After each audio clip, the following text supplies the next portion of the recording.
Que a graça e a paz do Senhor Jesus Cristo esteja reinando em vossos corações.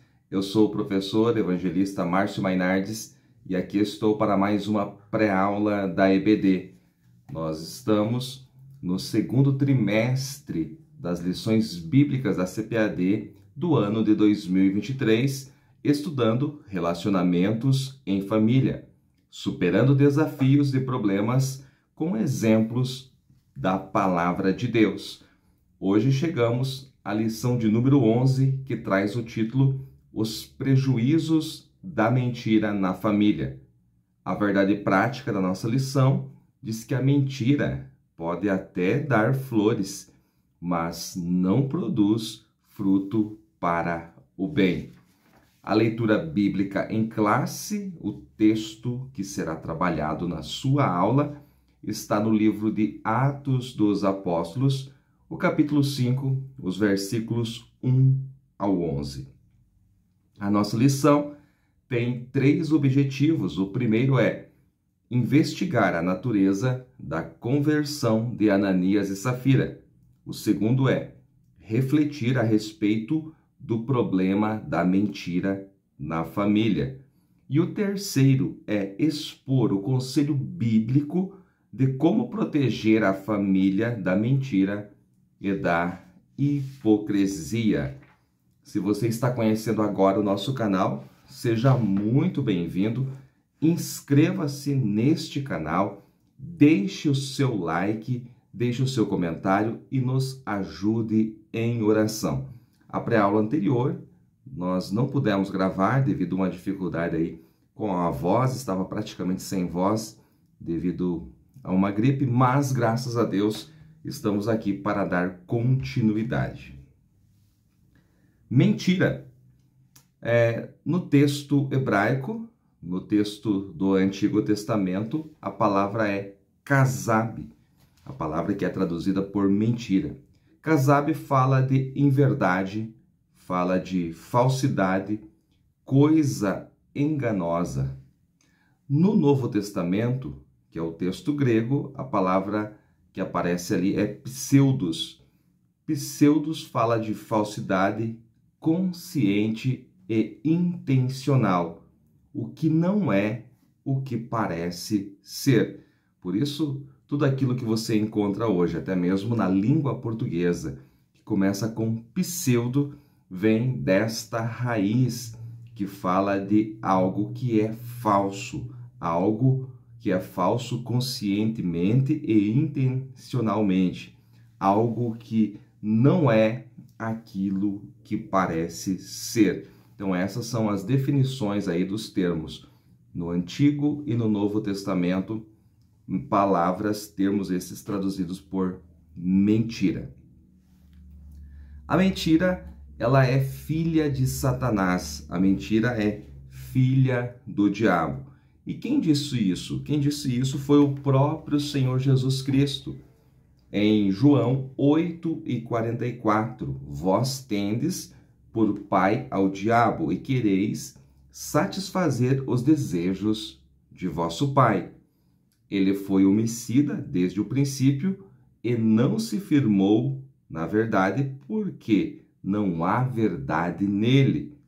Quando ele profere mentira, fala do que lhe é próprio, porque é mentiroso e pai da mentira. Então está aí o texto em que o próprio Senhor Jesus, em seu discurso aqui contra os fariseus, contra os doutores da lei, ele afirma que eles que estão invertendo a verdade, que estão faltando com a verdade e proferindo mentiras, são filhos do diabo, porque a mentira, ela tem um pai, e este pai é Satanás, o diabo. Então, desde o princípio, desde lá Adão e Eva, a mentira já está presente através da serpente. O propósito de Satanás é contradizer aquilo que Deus disse. Se você observar o episódio da tentação, lá nos primeiros capítulos da Bíblia, você vai ver que a serpente, ela vai enganar ali a Eva e depois a Adão desta maneira. Foi assim que Deus disse? Aí eles respondem, é assim que Deus disse. Não, não é assim. Na verdade, não é assim. Porque Deus sabe que no dia... Então, é inverter aquilo que Deus falou. Este é o propósito do diabo e este continua sendo o propósito do diabo mesmo hoje.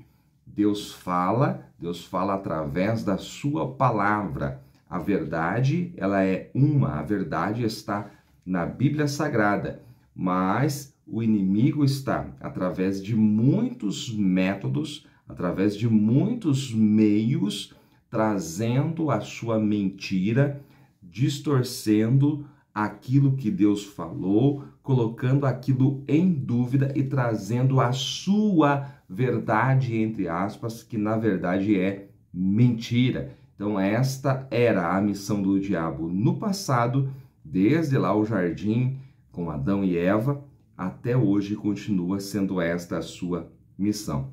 Mas mesmo antes da criação, isso mesmo antes da criação, ainda no Éden celestial, ali este ser que era chamado de luzeiro, portador de luz, que mais tarde vai ser chamado de diabo, vai ser tirado da presença de Deus, ele já mentia, ele já dera origem à mentira, na verdade, na própria adoração a Deus.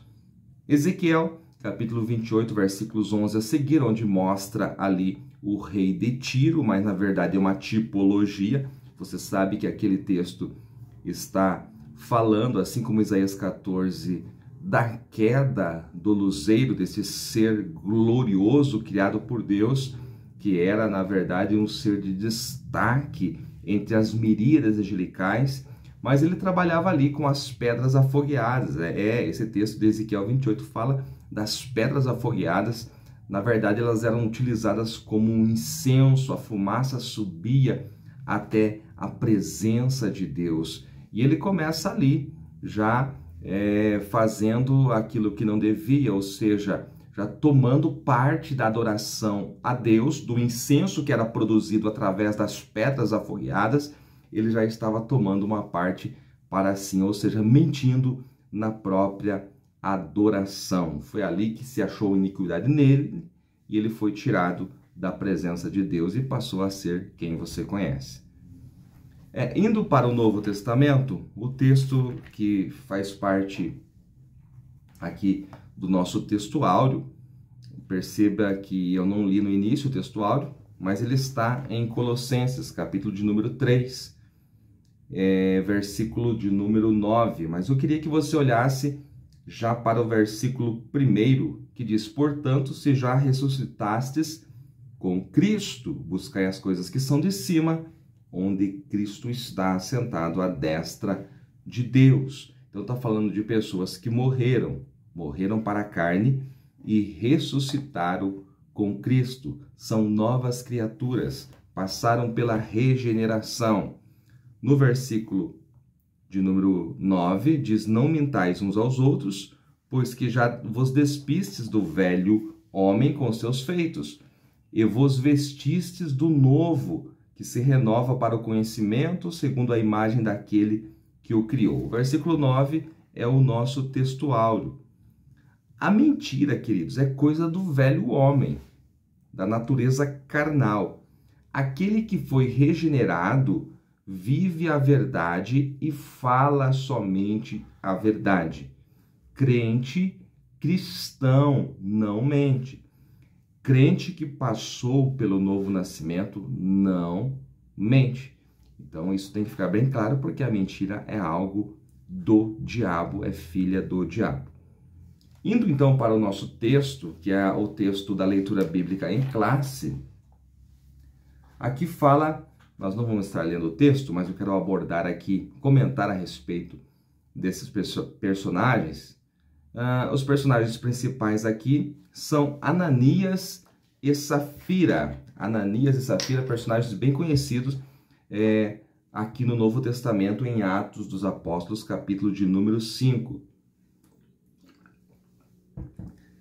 Na igreja primitiva, a unidade era evidente. Alguns novos conversos voluntariamente vendiam as suas propriedades e colocavam todo o valor aos pés dos apóstolos. Aí este valor era dividido para ajudar, era separado para ajudar os necessitados, dividido entre os carentes. Perceba que eu disse que eles vendiam, alguns novos conversos, vendiam as suas propriedades voluntariamente. Adoração, oferta, voluntariamente, e colocavam nos pés dos apóstolos. O texto de Atos fala de Barnabé. Barnabé, o filho da consolação, fez isto de coração realmente, vendeu a sua propriedade e colocou nos pés dos apóstolos. Só que teve gente que ficou olhando e teve inveja de Barnabé. E a inveja da oferta de Barnabé levou Ananias e Safira à morte. Ananias era o nome do homem, o seu nome significa graciosamente dado pelo Senhor. Ananias significa graciosamente dado pelo Senhor, e Safira significa formosa, bela, preciosa, porque Safira também é o nome de uma pedra preciosa. Então veja que os seus nomes não necessariamente refletiram os seus feitos, como na maioria das vezes. Vamos então analisar aqui essa questão da regeneração, do novo nascimento. Este casal, olhando para o primeiro tópico da nossa lição, esse casal simpatizava com a igreja, até participava dos seus cultos, talvez tinha o seu cartão de membro, estou parafraseando, né? Mas o nosso comentarista fala que eles não corresponderam à obra da regeneração do Espírito Santo. Há muita gente hoje que frequenta a igreja, que é amigo da igreja, que tem boas obras, que simpatiza com a igreja, mas não é transformado. E nós, como igreja, devemos ser claros nisso. As pessoas precisam de transformação. Conforme a doutrina cristã, em João capítulo 3, é necessário nascer de novo. É necessário nascer de novo para entrar no reino de Deus. Esta é a doutrina bíblica. Há muitos simpatizantes da igreja hoje, até se envolvem em suas atividades, mas não nasceram de novo, e isso é algo muito triste. Olhando para o segundo tópico da nossa lição, nós vemos que havia uma koinonia. A palavra koinonia fala de comunhão, mas o joio que estava no meio queria aplausos. O joio que estava no meio da igreja, em meio à koinonia da igreja, em meio à comunhão da igreja, queria aplausos. Queriam demonstrar um coração voluntário, quando na verdade o coração era ganancioso. Entenda que Ananias e Safira, sendo proprietários daquela terra, daquele imóvel, eles não necessitavam vender e levar aos pés dos apóstolos. Isto era feito voluntariamente. O problema deles não foi que eles não entregaram o valor aos pés dos apóstolos.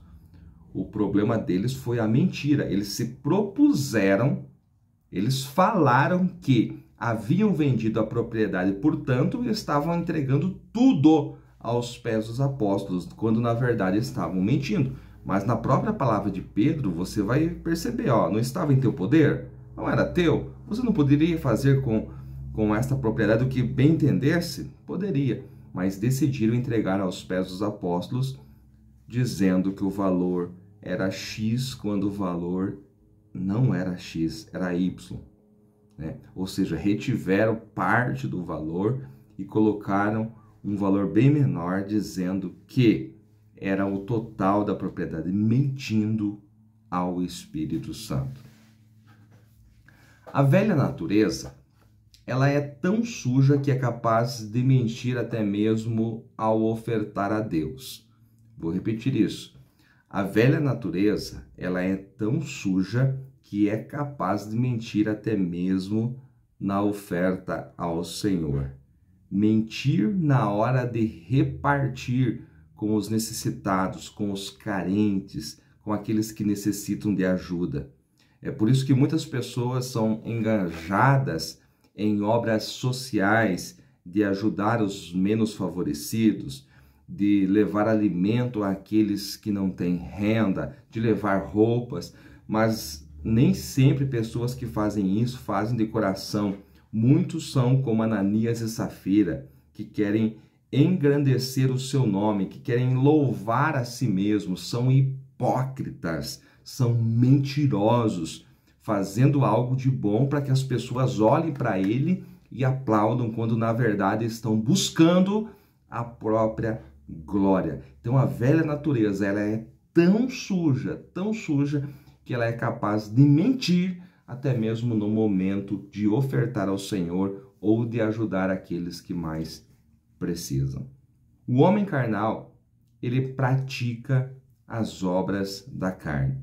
Paulo, em Gálatas, capítulo de número 5, os versículos 19 ao 21, ele fala das obras da carne. Ele fala também do fruto do Espírito, mas nessa parte ele fala das obras da carne.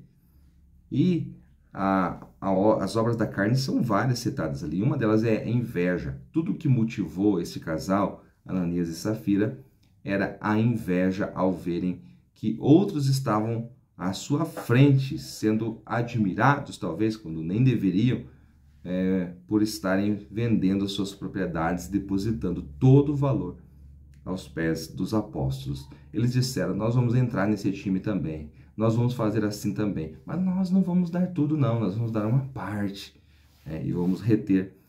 Mas o Espírito Santo sonda todas as coisas, sabe tudo.